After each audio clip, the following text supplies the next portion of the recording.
नमस्कार दोस्तों इन दिनों में एक प्रख्यात और लोकप्रिय युवा गायक की हत्या के संदर्भ में जो गिरोह सामने आ रहे हैं उनका सामने आना हमें युवा शक्ति के बारे में एक बिल्कुल नए संदर्भों में सोचने पर विवश कर रहा है। और ये जितने भी लोगों के नाम आ रहे हैं, चाहे वो मैं नाम यहाँ लूँगा नहीं क्योंकि नाम जो है वो एक प्रकार से कानूनी दायरे में हैं, लेकिन उनके बारे में जो परिचय है संक्षिप्त वो तो सबको पता है, इसलिए उसका उल्लेख थोड़ा सा इस समस्या के आकलन के लिए किया जा सकता है। उनमें से एक तो गैंग लीडर वो है जिसने एक छात्रों का एक संगठन बनाया और उस संगठन के फ्लैगशिप में, उस संगठन के बैनर तले कई बार चुनाव लड़े और चुनावों में सदा हिंसक वारदातें होती रहीं। अब वो कई महीने जेल में भी रहा, जेल से फिर उसके बाद उसकी विधिवत कानूनी रूप में रिहाई नहीं भी हुई, लेकिन उसको पता था कि अगर अवैध रूप से रिहाई लेनी हो तो उसके क्या तौर तरीके हैं, और वो बाहर आ गया। और उसके बाद फिर वही अपराध का दौरा शुरू हो गया। मित्रों, जिसका जिक्र मैं कर रहा हूँ वो पंजाब पुलिस के एक छोटे स्तर के अधिकारी का बेटा है। लेकिन जो सबसे बड़ा संकट ये है कि सिर्फ ये पुलिस अधिकारी का या पुलिस कर्मचारी का बेटा होना उसके लिए काफ़ी नहीं था। वो संपन्न परिवार से है, मैं उस परिवार को भी जानता हूँ। और परिवार की अपनी छवि जो है वो पूरे के पूरे समाज में बड़ी प्रतिष्ठा की है। सभी लोग ये मानते हैं कि ये परिवार, चाहे इस परिवार का संबंध पुलिस से रहा हो चाहे किसी से भी रहा हो, इसने कभी किसी पर अत्याचार या जुल्म नहीं किया। और ऐसे परिवारों के बच्चे जब भटक जाते हैं तो उस समय बड़ी तकलीफ़ होती है। और ये भटकने की कहानी मित्रों, ये ऐसा नहीं कि गुप्त रूप से होती रही है। ये चंडीगढ़ के चौक चौराहों पर भी बरसों पहले भी ये घटनाएं घटी हैं। ये फायरिंग युवा लोगों के बीच में हुई है और इस फायरिंग के बावजूद टकराव का कोई भी बिंदु टाला नहीं जा सका।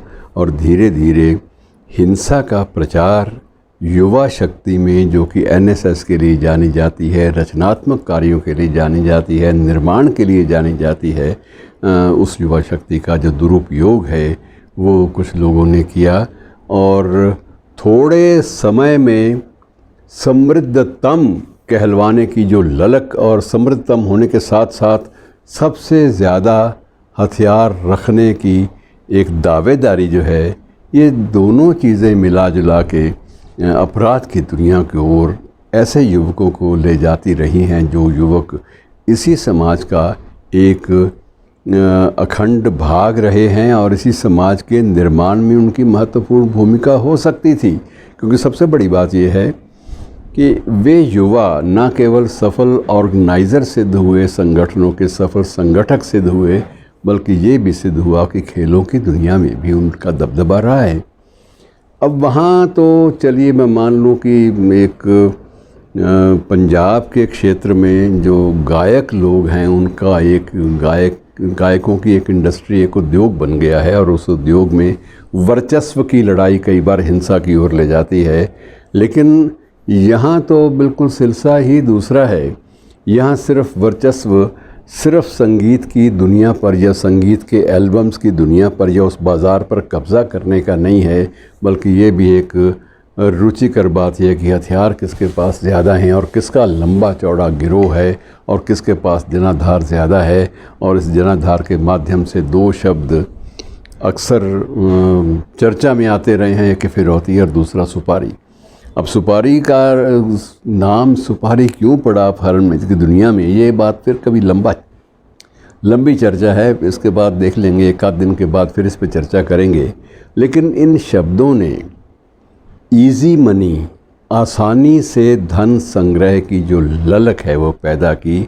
एक धमकी और धमकी के उत्तर में पैसे बरसने की कहानियाँ ये बिल्कुल निरंतर जारी रही हैं। और अब भी इस बात की कोई गारंटी नहीं है कि ये चीज़ें साथ साथ कहीं समाप्त हो जाएंगी।